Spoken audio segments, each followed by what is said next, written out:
Assalamualaikum warahmatullahi wabarakatuh. Waalaikumsalam Waalaikumsalam warahmatullahi warahmatullahi wabarakatuh. wabarakatuh. Alhamdulillahirabbil alamin wa bihi nasta'in wa ala umurid dunya waddin. Wassalatu wassalamu ala asrofil anbiya'i wal mursalin sayyidina wa maulana Muhammadin wa ala alihi wa sahbihi ajmain amma ba'du. Pertama-tama marilah kita panjatkan puja dan puji syukur kita atas kehadirat Allah Subhanahu wa taala yang telah memberikan kita beribu-ribu nikmat, salah satunya nikmat sehat sehingga kita dapat berkumpul pada malam hari ini, yaitu pada mata kuliah pembelajaran mesin.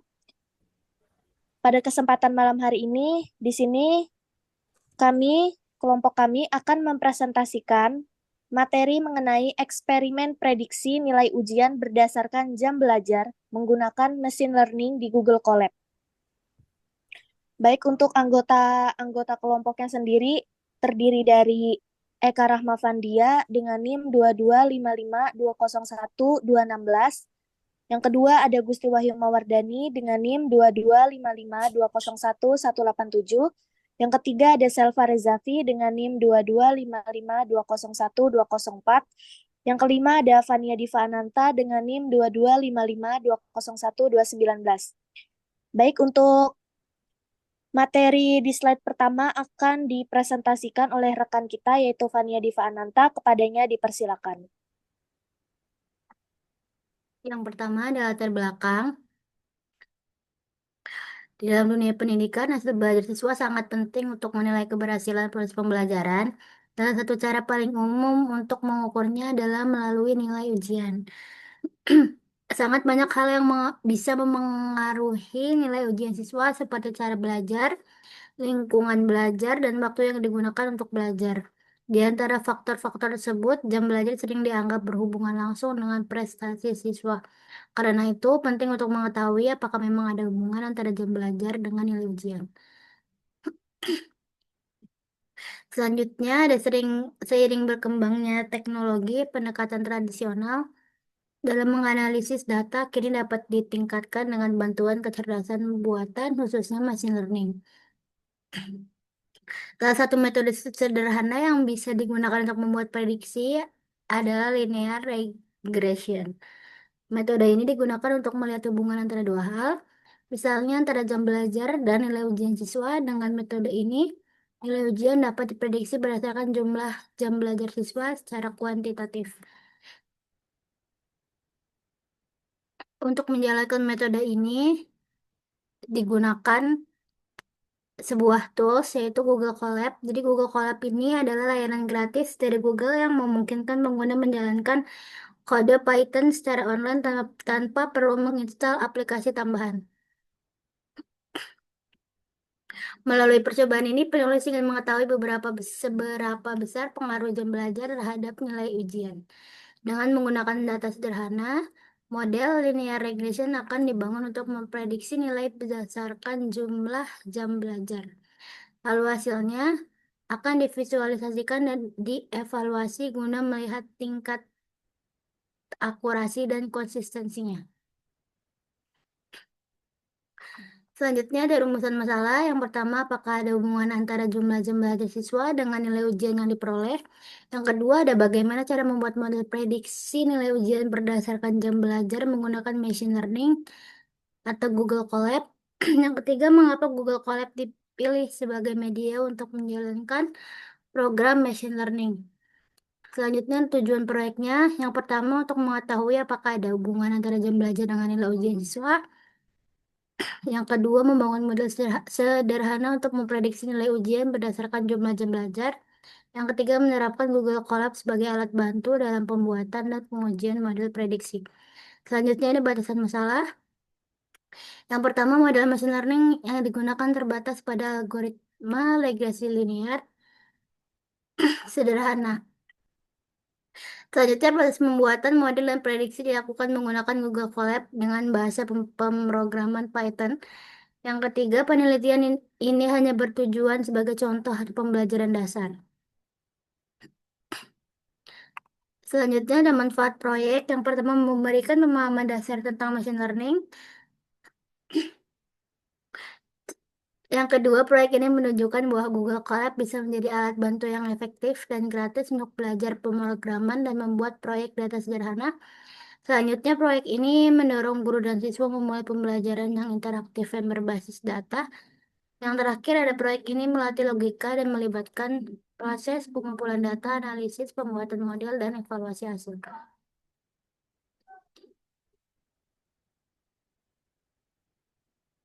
Selanjutnya, ada landasan teori. Yang pertama, machine learning atau pembelajaran mesin adalah salah satu cabang utama dari kecerdasan buatan atau artificial intelligence AI yang berfokus pada pengembangan algoritma dan model matematis yang memungkinkan komputer untuk belajar secara otomatis dari data tanpa harus diprogram secara eksplisit untuk setiap tugas. Secara umum, proses kerja machine learning terdiri dari beberapa tahap utama. Beberapa tahap utama yaitu pengumpulan data, pemrosesan, pembersihan data, pelatihan model, evaluasi model, dan penggunaan model untuk melakukan prediksi.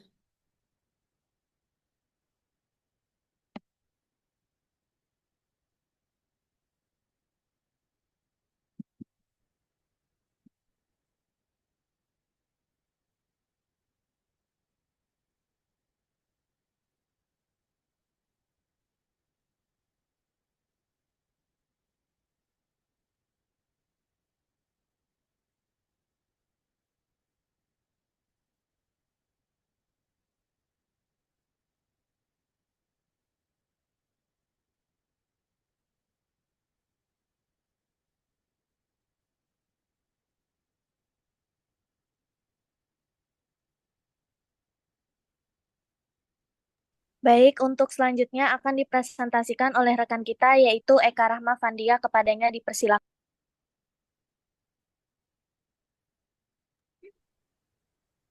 Yang pertama, supervised learning atau pembelajaran terawasi. Dalam metode ini, data yang digunakan untuk melatih model sudah memiliki label atau jawaban yang benar. Tujuan dari supervised learning adalah membangun model yang bisa memprediksi output atau label berdasarkan input tertentu. Contoh yang umum digunakan dalam supervised learning adalah regresi untuk memprediksi nilai kontinu seperti harga, suhu, atau nilai ujian, dan klasifikasi untuk mengelompokkan data seperti lulus atau tidak lulus, positif, positif atau negatif, dan lain-lain. Yang kedua, ada unsupervised learning atau pembelajaran tak terawasi. Berbeda dengan supervised pada yang tidak memiliki model bertugas untuk menemukan pola, struktur, atau pengelompokan dalam data tersebut secara mandiri. Contohnya adalah clustering atau pengelompokan data dan dimensionality reduction atau mengurangi kompleksitas data. Yang ketiga ada reinforcement learning atau pembelajaran penguatan. Metode ini melibatkan agen atau sistem atau model yang belajar dari pengalaman dengan mencoba berbagai tindakan dan menerima umpan balik dalam bentuk reward atau punishment. Metode ini banyak digunakan dalam pengembangan robotika dan kecerdasan buatan dalam game. Dalam proyek prediksi nilai ujian ini, pendekatan yang digunakan adalah supervised learning dengan algoritma regresi linear.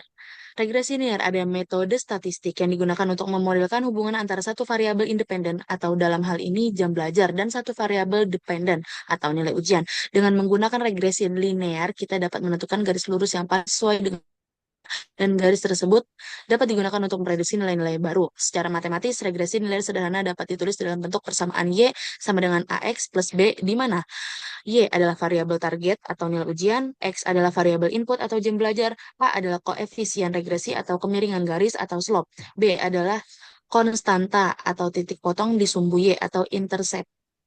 Tujuan dari pelatihan model Tujuan dari pelatihan model adalah mencari nilai A dan B yang terbaik secara prediksi model mendekati nilai sebenarnya. Proses pencarian ini dilakukan dengan meminimalkan error atau kesalahan prediksi menggunakan metode mean squared MSE.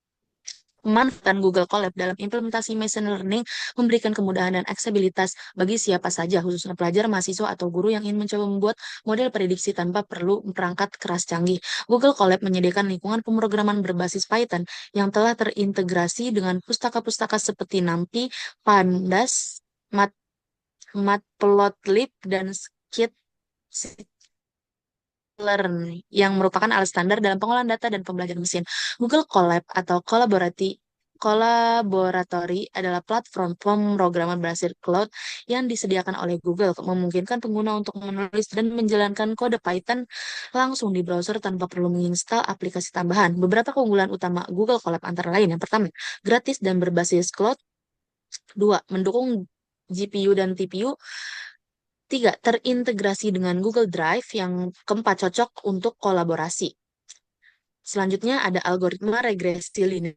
Regresi linear adalah salah satu metode statistika dan algoritma machine learning yang digunakan untuk memodelkan hubungan antara satu dan atau lebih variabel independen atau prediktor dengan satu variabel dependen atau respons. Tujuan utama dari regresi linear adalah untuk membangun sebuah model prediksi yang dapat memperkirakan nilai variabel dependen berdasarkan nilai variabel independen. Dalam konteks yang paling sederhana, yaitu regresi linear sederhana atau simple linear regression, hanya terdapat satu variabel independen dan satu variabel dependen.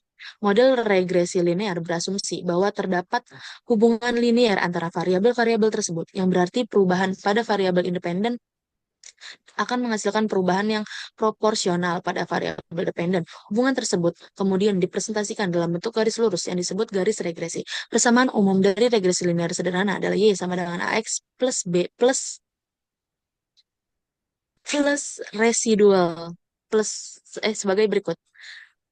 Y, variabel dependen atau nilai yang diprediksi. X, variabel independen atau faktor yang mempengaruhi. A, koefisien regresi atau slope yang menunjukkan besar pengaruh variabel X terhadap Y. B, intercept atau konstanta nilai Y ketika X sama dengan 0. Error atau residual, yaitu selisih antara nilai sebenarnya dengan nilai yang diprediksi oleh model. Selanjutnya, ada fungsi dan tujuan regresi linear. Algoritma regresi linear digunakan dalam berbagai bidang ilmu pengetahuan, termasuk dalam pendidikan, ekonomi, teknik, dan ilmu sosial. Sangat berguna untuk menganalisis dan memprediksi performa akademik siswa berdasarkan sejumlah faktor yang mempengaruhinya, seperti durasi belajar, kehadiran metode belajar, dan sebagainya. Tujuan dari regresi linear antara lain: yang pertama, mengetahui kekuatan dan arah hubungan antara dua variabel, membuat prediksi nilai variabel dependen berdasarkan variabel independen, memberikan pemahaman yang lebih baik terhadap pola hubungan dalam data, dan yang terakhir, mendukung pengambilan keputusan berbasis data secara kuantitatif. Selanjutnya, proses kerja regresi linear, yaitu satu, mengumpulkan dan menyiapkan data. Nah, data yang digunakan harus memiliki dua atau lebih variabel yang saling terkait. Dalam konteks ini, misalnya data jam siswa atau variabel X dan nilai ujian siswa atau variabel Y. Yang kedua, eksplorasi dan visualisasi data. Untuk mengetahui apakah terdapat pola linier antara variabel, biasanya dilakukan visualisasi menggunakan scatter plot. Yang ketiga, melatih model regresi menggunakan metode ordinary least squares atau OLS untuk mencari garis regresi yang terbaik yang meminimalkan nilai error. Yang keempat, evaluasi model menggunakan metrik seperti square atau kuadrat, mean square error atau MSI, atau root mean squared error untuk menilai performa model. Yang terakhir ada prediksi.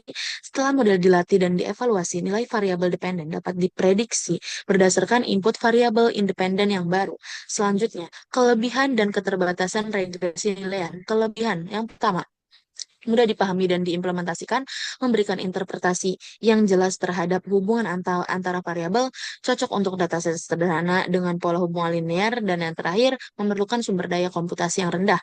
Keterbatasan yang dimilikinya: yang pertama, tidak cocok untuk hubungan non-linear. Yang kedua, sangat sensitif terhadap outlier atau nilai ekstrim. Lalu tidak mempertimbangkan hubungan yang kompleks antara variabel. 4. Asumsi distribusi data harus terpenuhi seperti normalitas residual dan homoskedastisitas. Selanjutnya, penerapan regresi linear dalam dunia pendidikan. Dalam penelitian ini, regresi linear digunakan untuk memprediksi nilai ujian siswa berdasarkan jumlah jam belajar. Pendekatan ini dipilih karena kesederhanaannya dan relevansinya dengan hubungan yang ingin dianalisis. Secara praktis, regresi linear dapat membantu guru atau pihak sekolah dalam mengidentifikasi pola belajar siswa dan membuat kebijakan yang mendukung peningkatan hasil belajar. Selain itu, regresi linear juga menjadi pintu masuk bagi pelajar atau peneliti pemula untuk memahami konsep dasar dari machine learning. Dengan bantuan platform seperti Google Colab, proses pelatihan dan pengujian model regresi linear dapat dilakukan secara praktis tanpa memerlukan instalasi perangkat lunak tambahan. Hal ini semakin mendorong pemanfaatan teknologi dalam analisis data pendidikan dan pengambilan keputusan berbasis bukti atau evidence-based decision making. Selanjutnya, ada Evaluasi model. Evaluasi merupakan tahapan proses model machine learning termasuk pada algoritma regresi linear. Evaluasi ini bertujuan untuk mengukur sejauh mana model yang dibangun mampu melakukan prediksi secara akurat terhadap data yang belum pernah dilihat sebelumnya atau data uji. Pada regresi linear ini, model memprediksi variabel target dalam bentuk nilai kontinu. Misalnya, prediksi nilai ujian siswa berdasarkan jumlah jam belajar, sehingga jenis metrik evaluasi yang digunakan pun berbeda dengan metrik evaluasi pada model klasifikasi yang prediksinya berupa label diskrit atau seperti lulus atau tidak lulus. Beberapa metrik evaluasi, sorry ke atas. Beberapa metrik evaluasi utama yang digunakan dalam regresi linear antara lain adalah mean squared error atau MSI, root mean squared error, RMSI, mean absolute error atau MAE, dan R squared atau R kuadrat. Yang pertama, mean squared error atau MSI merupakan metrik yang mengukur rata-rata dari kuadrat selisih antara nilai aktual dengan nilai prediksi. Yang kedua, ada root mean squared error atau RMSI, adalah akar kuadrat dari MSI. RMSI memiliki satuan yang sama dengan variabel target, sehingga lebih mudah untuk diinterpretasikan dibandingkan MSI. RMSI sering dianggap sebagai indikator standar dalam pengukuran kesalahan karena mencerminkan rata-rata kesalahan mean absolute error, MAE, mengukur rata-rata dari nilai absolut selisih antara nilai aktual dengan nilai prediksi. Yang keempat ada R squared atau koefisien determinasi, adalah metrik yang menunjukkan seberapa besar proporsi variasi dalam variabel dependen atau target yang dapat dijelaskan oleh variabel independen melalui model regresi. Selanjutnya ke bawah. Baik, untuk materi selanjutnya, materi di bab 3 akan disampaikan oleh rekan kita semua, yaitu Selva Rezavi. Kepadanya dipersilakan. Materi ketiga ada dataset dan sumber daya. Dataset yang digunakan dalam penelitian ini berasal dari studi yang dilakukan di SMA Negeri 1 Batauga, Sulawesi Tenggara, bagaimana dijelaskan dalam jurnal yang ditulis oleh Aziz dan Sam Ali 2019 berjudul Pengaruh Jam Belajar pada Mata Pelajaran Matematika terhadap Prestasi Belajar Siswa kelas 11 SMA Negeri 1 Batauga yang dipublikasikan dalam Jurnal Pendidikan Matematika. Penelitian tersebut menggunakan pendekatan kuantitatif metode X-ray. Belum selesai ke atas. Dataset penelitian ini mana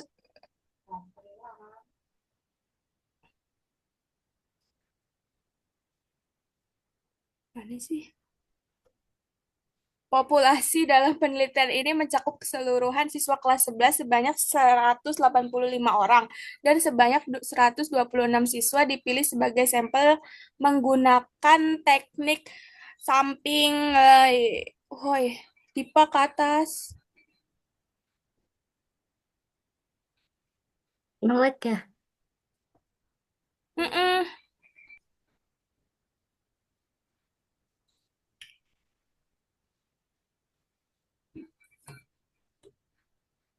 Ulang-ulang deh. Bab 3-nya. Gue baca di sini nih. Ke atas saya.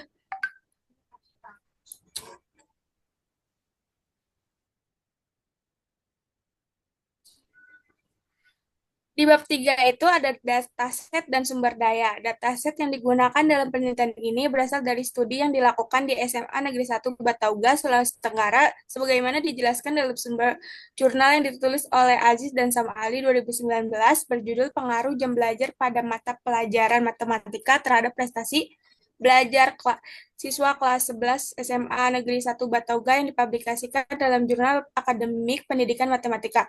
Penelitian tersebut menggunakan pendekatan kuantitatif dengan metode ex-post Pancol, di mana data diperoleh melalui kombinasi antara angket, tes prestasi belajar, dan wawancara. Populasi dalam penelitian ini mencakup seluruh siswa kelas 11 sebanyak 185 orang dan sebanyak 126 siswa dipilih sebagai sampel penggunaan teknik sampling Krejci dan Morgan. Variabel utama dalam dataset terdiri dari jumlah jam belajar siswa sebagai variabel independen atau X, dan nilai ujian mata pelajaran matematika sebagai variabel independen Y. Nilai ujian diperoleh dari hasil tes tulis yang disusun sesuai dengan kurikulum sekolah. Sedangkan dat tes sedangkan hasil tes tulis yang data jam belajar siswa diukur berdasarkan rata-rata waktu belajar siswa dalam satu minggu.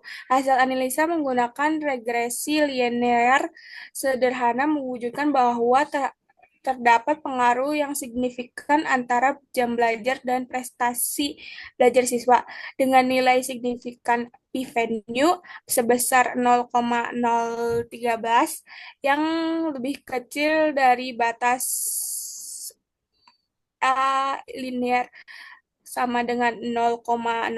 Oleh karena itu, data yang diperoleh dari penelitian ini sangat relevan dan sesuai untuk digunakan sebagai bahan penelitian model machine learning, khususnya algoritma regressing linear, dan berupaya memprediksi nilai ujian berdasarkan waktu dan jam belajar. Terus yang 3.2, tahapan implementasi. Dalam proses pengembangan model machine learning, terdapat beberapa tahapan penting yang harus dilakukan secara sistematik agar model yang dihasilkan dapat memberikan hasil yang akurat dan dapat diandalkan. Terus yang pertama itu ada pre-processing data. Tahap awal yang dilakukan dalam penelitian ini adalah processing data, yang yakni proses penyiapan data mentah agar siap digunakan oleh algoritma machine learning.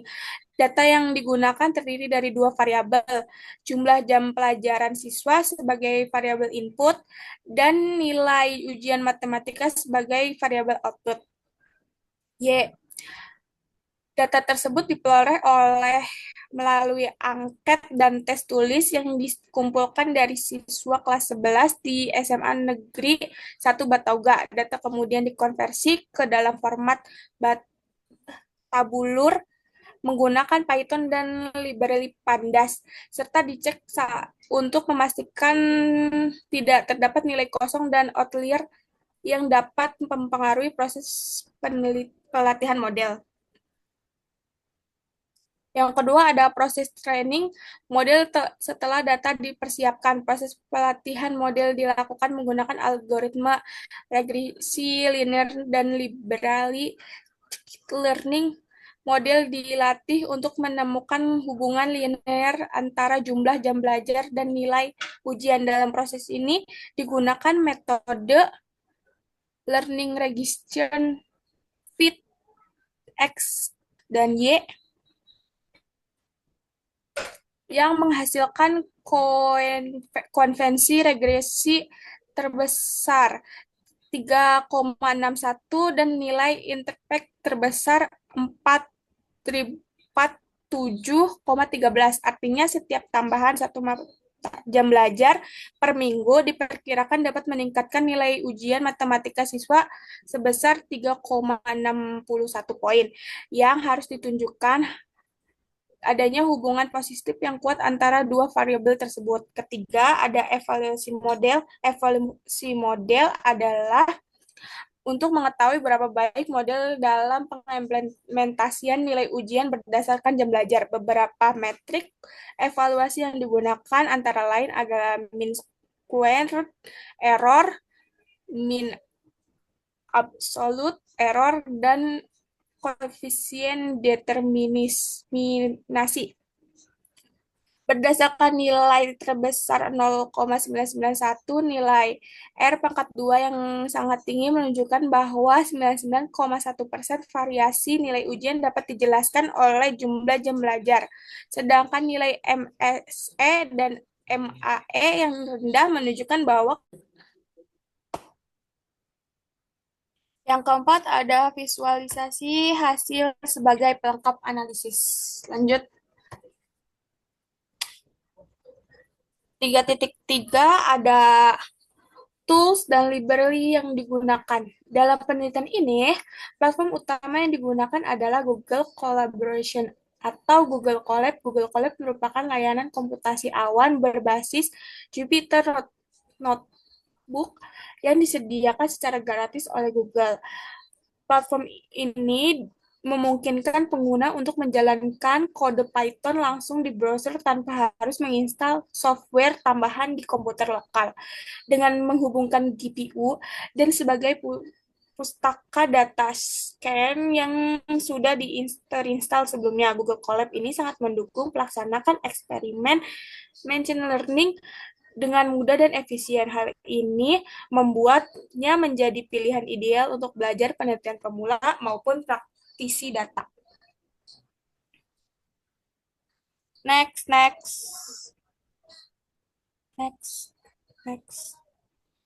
Dah.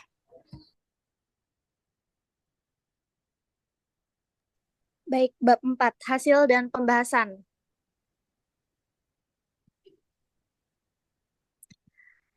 Empat titik satu ada visualisasi dataset. Visualisasi dataset ini digunakan untuk memahami hubungan antara jumlah jam belajar dengan nilai ujian siswa. Nah, di antaranya itu poin-poinnya ada, yang pertama ada visualisasi data sebelum processing.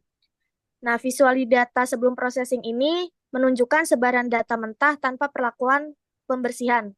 Tujuannya yaitu untuk melihat pola umum dan mengidentifikasi kemungkinan keberadaan outlier atau nilai yang tidak wajar. Nah, berikut merupakan gambar tampilan dari visualisasi data sebelum pre-processing.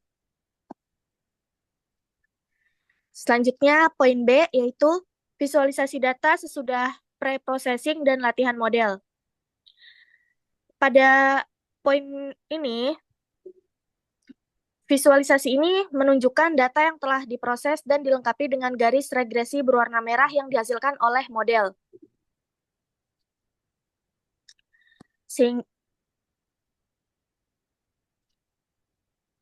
Nah, sebagian besar titik data berada dekat dengan garis regresi yang menandakan bahwa model mampu menangkap pola hubungan dengan baik dan menghasilkan prediksi data yang akurat.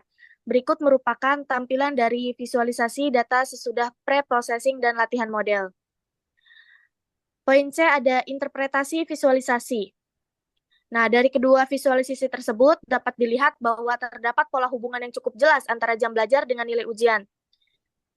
Setelah dilakukan pre-processing, data menjadi lebih bersih dan siap digunakan untuk pelatihan model. 4.2 hasil pelatihan model. Setelah data melalui tahap pre-processing, model machine learning dilatih menggunakan algoritma linear regression.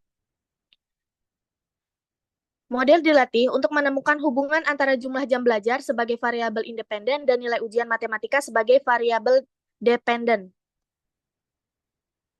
Nah, di sini ada hasil pelatihan model ditunjukkan melalui nilai koefisien regresi, intercept, dan beberapa matrik evaluasi sebagai berikut. Yang pertama ada persamaan regresi linear. Dari hasil pelatihan diperoleh nilai koefisiennya ada 3,61 dan interceptnya ada 47,13. Sehingga persamaan regresi linear tersebut terbentuklah nilai ujian 3,61 dikali jam belajar ditambah 47,13. Yang artinya setiap tambahan 1 jam belajar per minggu diperkirakan dapat meningkatkan nilai ujian sebesar 3,61 poin. Poin B, evaluasi performa model. Untuk menilai akurasi dan efektivitas model digunakan 3 metrik evaluasi utama. Yang pertama ada mean squared error MSA, yang kedua ada mean absolute error MAA, yang ketiga ada R square R pangkat 2. Poin C, interpretasi hasil pelatihan.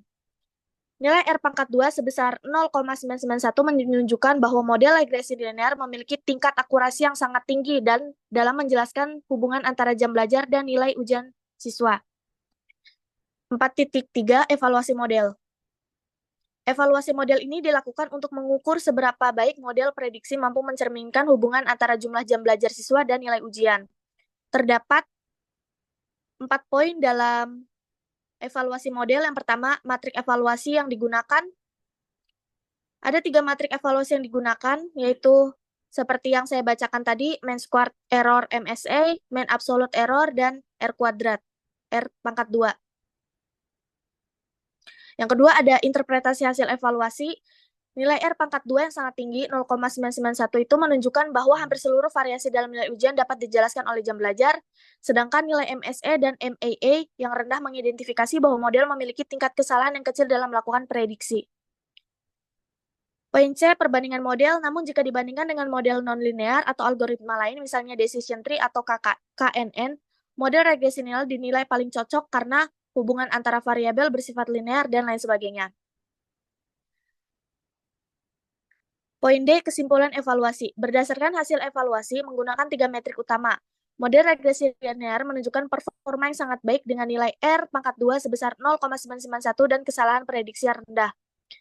Model ini dinilai layak digunakan untuk memprediksi nilai ujian berdasarkan jumlah jam belajar siswa. Poin 4.4, analisis dan pembahasan. Hasil pelatihan dan evaluasi model menunjukkan bahwa terdapat hubungan linear yang sangat kuat antara jumlah jam belajar siswa dan nilai ujian matematika.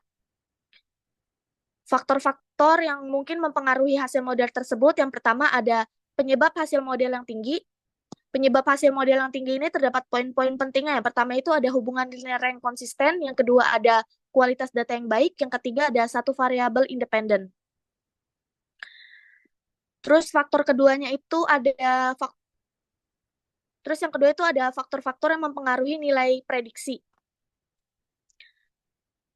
Terdapat 5 poin utama yang mempengaruhi faktor-faktor nilai prediksi. Yang pertama kualitas belajar, yang kedua lingkungan belajar, yang ketiga motivasi dan kondisi psikologis siswa, yang keempat faktor guru dan metode pengajaran, yang kelima tingkat kesulitan soal. Poin C yaitu implikasi hasil. Implikasi hasil model sendiri ini tidak bisa digunakan untuk mengambil keputusan final terhadap kemampuan siswa, tetapi bisa dijadikan alat bantu dalam memperkirakan performa akademik. Jadi, kesimpulannya, berdasarkan hasil penelitian yang dilakukan mengenai hubungan antara jumlah jam belajar dan nilai ujian matematika, siswa dapat disimpulkan bahwa terdapat hubungan linear yang sangat kuat di antara kedua variabel tersebut.